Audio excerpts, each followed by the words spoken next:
श्री गुरु ब्रह्म महिमालिक शरण। श्री गुरु ब्रह्म महिमालिक शरण। श्री गुरु ब्रह्म महिमालिक शरण।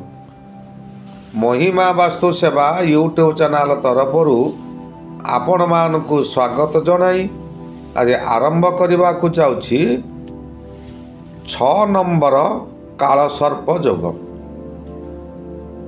यही 6 नंबर काल सर्पर जोग नाम है महापद्म काल सर्प जोग। यही काल सर्प जोग प्रथमे जानिबा जे काहेकि हुए। या पूर्वर आपण मानकु मोर अनुरोध जेउ माने प्रथम करी आमर यही चैनल को आसीछंती से माने गोटिए सब्सक्राइब करंतु और पाखरे आसुथिबा बेल आइकन को दबाई दियंतु जहा द्वारा कि आमर जेउ समय रे वीडियो अपलोड हेबो सर्वप्रथमे आपणक पाखरे पहुँची पारिबो। जन्म कोष्ठी रे 6ठ गृह रे राहु रही 12 गृह रे केतु थिले यह पद्म काल सर्प जोग हुए। यही पद्म काल सर्प जोग राहु और केतुंकर गोटिए पाखरे जदि समस्त ग्रह राहु 9टा ग्रह राहु केतु को छाड़देले आउ रहीगले 7 गोटी ग्रह गोटिए पार्श्व 7 गोटी ग्रह थिबे किंबा 6 गोटी थिबे किंबा 5 गोटी थिबे ता मध्यरु अन्य ग्रह गुड़िक अपर पार्श्व थिबे तथापि यह महापद्म काल सर्प जोगरे गणना करा जाए। किंतु 7 गोटी ग्रह थिले 100 भाग दोष 6 गोटी ग्रह थिले 75 भाग दोष 5 गोटी ग्रह थिले 50 भागरु अधिक दोष लागे। यही जोग काहेकि हुए प्रथमे जानिबा।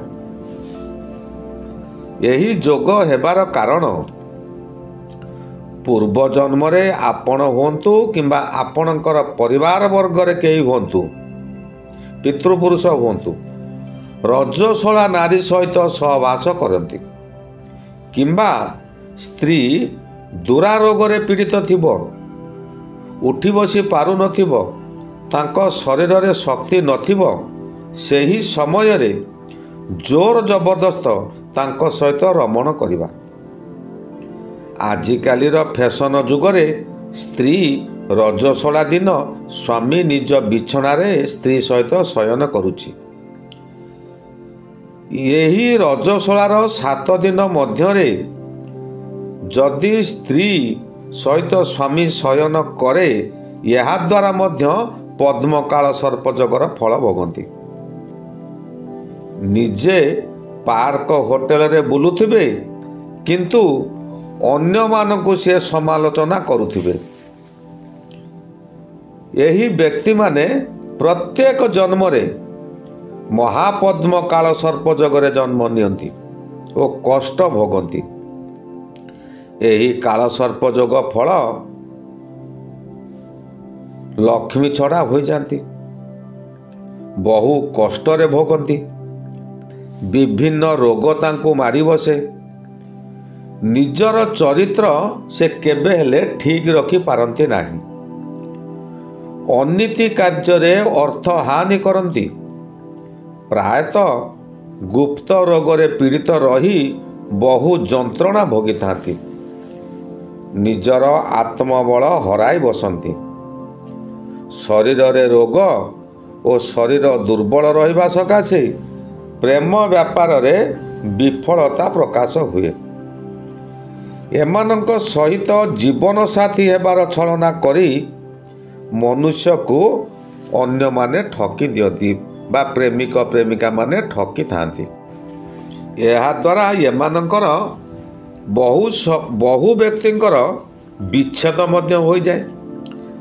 प्रत्येक लोक एमानकु भूल बुझंती शत्रु मानक जोगु प्रत्येक कार्य रे बाधा आसे निजे संघर्षमय जीवन यापन करी शेष रे हारी जाती।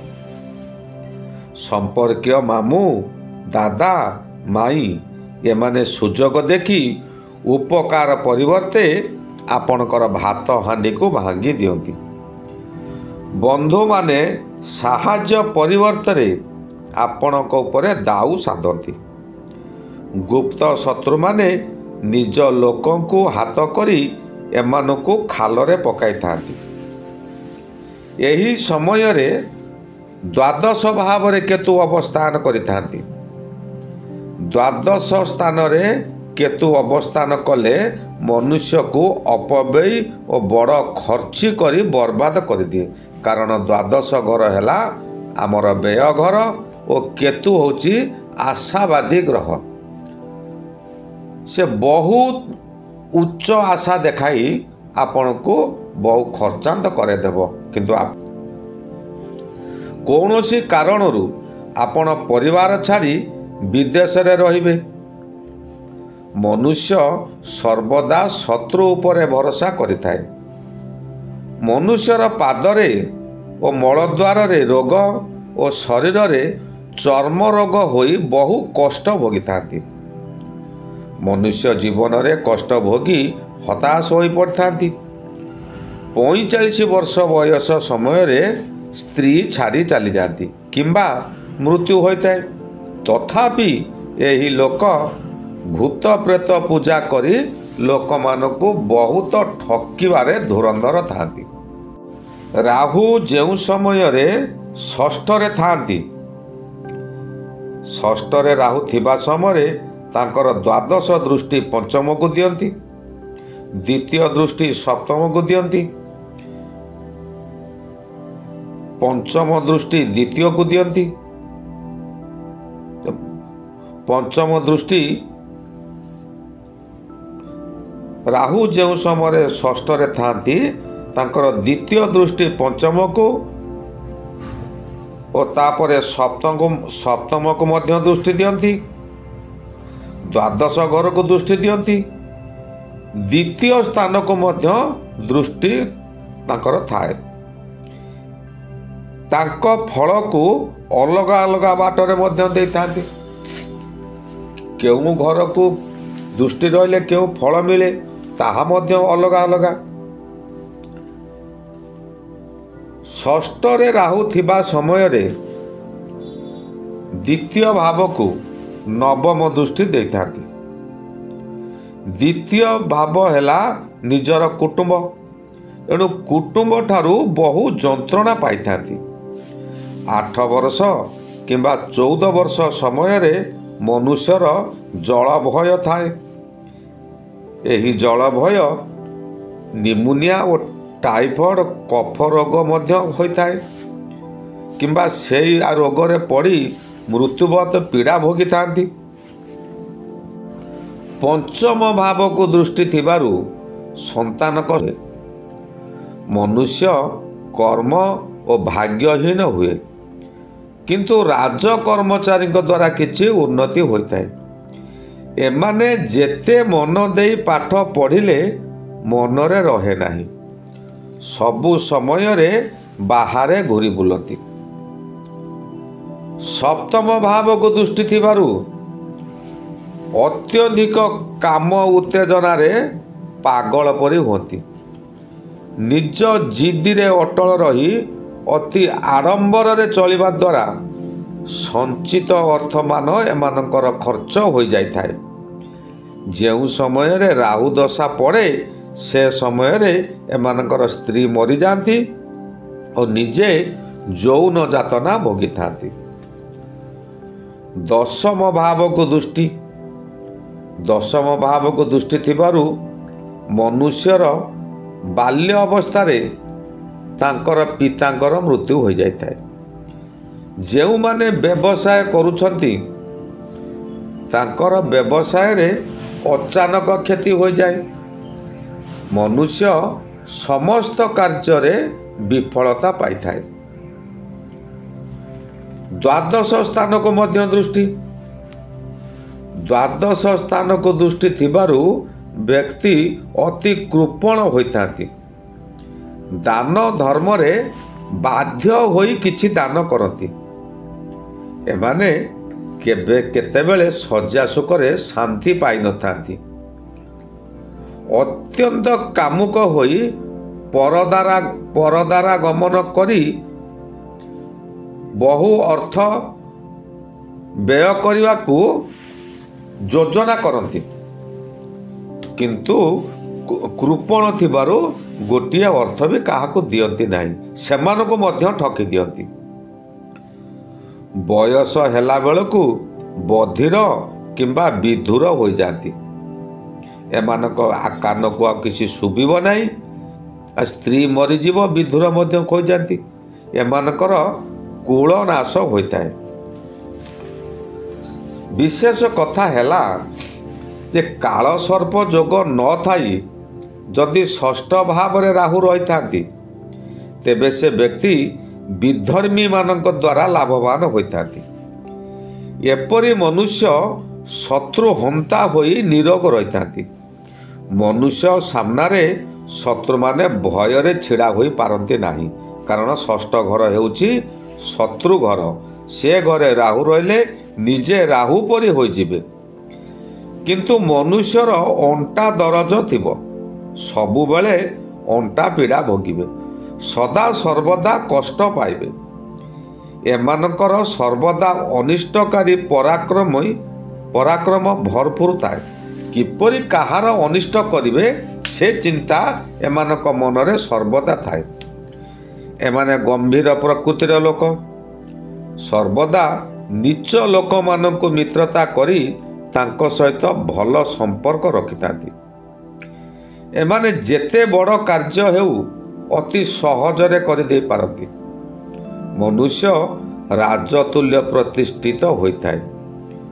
ଅନ୍ୟାୟସରେ ଶତ୍ରୁ ଉପରେ ବିଜୟ ହାସଲ କରିଥାନ୍ତି। ସବୁବେଳେ ମନୁଷ୍ୟ ମୋଟା ଅଙ୍କର ଧନ ରୋଜଗାର କରନ୍ତି। ଏମାନେ ସ୍ତ୍ରୀହୀନ କିମ୍ବା ସ୍ତ୍ରୀ ସୁଖହୀନ ହୋଇଥାନ୍ତି। ଏହି ମନୁଷ୍ୟ ଲେଖାଯୋଖା ଭାଇଙ୍କ ଠାରୁ ସୁଖ ପାଇଥାନ୍ତି। ଯଦି ଚନ୍ଦ୍ର ସହିତ ରାହୁ ଥାନ୍ତି, ସର୍ବଦା ଭିନ୍ନ ଭିନ୍ନ ସ୍ତ୍ରୀ ଭୋଗ କରନ୍ତି। ପାପ କର୍ମ କରିବାକୁ ପଛାନ୍ତି ନାହିଁ। ପିଶାଚମାନଙ୍କ ଦ୍ୱାରା ଶେଷରେ ଧନହାନି ହୁଏ। 37 ବର୍ଷ ବୟସରେ ଧନ ଚୋରି ହୁଏ। କଳହ ହେବ। ଶତ୍ରୁମାନେ ଚତୁର୍ଦିଗରୁ ଅକ୍ଟୋପାସ ପରି ଘେରିଯିବେ। ଏହି ଗଲା ମହାପଦ୍ମ କାଳ ସର୍ପ ଯୋଗର ଫଳ। ଏହି ମହାପଦ୍ମ କାଳ ସର୍ପ ଯୋଗକୁ ଭଲ ଭାବରେ ବିଚାର କରିବା ଦରକାର। ଜାତକରେ ଖାଲି ଯେ ରାହୁ କେତୁଙ୍କର ଗୋଟିଏ ପାର୍ଶ୍ୱରେ ସବୁ ଗ୍ରହ ରହିଗଲେ କାଳ ସର୍ପ ଯୋଗ ହେବ, ତାହାର ଫଳ ସମାନ, ତାହା ବୁଝିବା ଭୁଲ।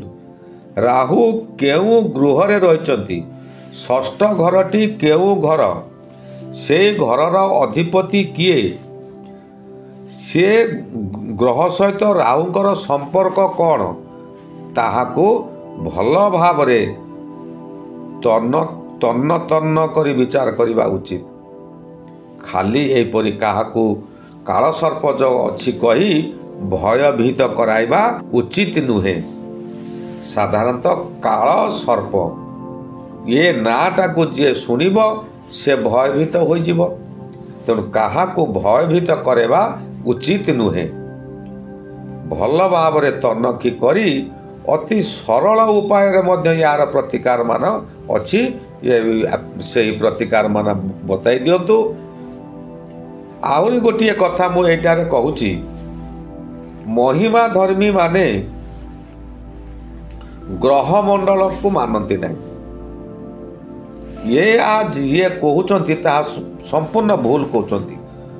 ମହିମା ଧର୍ମୀ ମାନେ ଗ୍ରହମଣ୍ଡଳକୁ ମାନନ୍ତି, କିନ୍ତୁ ସେ ନୀତି ନିୟମ ଓ ନିଷ୍ଠାରେ ଥିବାରୁ ଗ୍ରହମଣ୍ଡଳ ତାଙ୍କର କିଛି କ୍ଷତି କରିପାରନ୍ତି ନାହିଁ।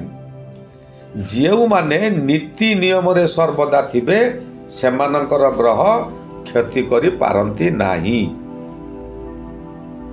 ଏହାକୁ ଲୋକମାନେ କୁହନ୍ତି ଯେ ମହିମା ଧର୍ମୀ ମାନେ ଗ୍ରହମଣ୍ଡଳକୁ ମାନନ୍ତି ନାହିଁ। କିନ୍ତୁ ଦେଖନ୍ତୁ, ଭୀମ ଭୋଇ ମଧ୍ୟ ତାଙ୍କ ଭଜନମାଳାରେ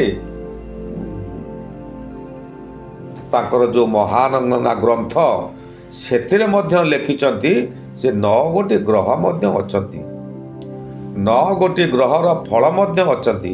କିନ୍ତୁ ଏଇ କର୍ମ କଲେ ନବଗ୍ରହଙ୍କର ପୀଡ଼ାରୁ ମଧ୍ୟ ମୁକ୍ତି ମିଳିଯାଏ। ଆମେ କର୍ମ କରିବା, ସବୁ ଅଶୁଭକୁ ବିଦାୟ କରିଦେବା। ଆଜି ମୁଁ ଏଇଟାରେ ରହିଲି। ଏହାର ପରବର୍ତ୍ତୀ ଅଧ୍ୟାୟରେ ସପ୍ତମ କାଳ ସର୍ପଯୋଗ ବିଷୟରେ ଆଲୋଚନା କରିବା। ଶ୍ରୀ ଗୁରୁ ମହିମା ଅଲେଖ ଶରଣ, ଶ୍ରୀ ଗୁରୁ ମହିମା ଅଲେଖ ଶରଣ, ଶ୍ରୀ ଗୁରୁ ମହିମା ଅଲେଖ ଶରଣ, ଶରଣ ଶରଣ।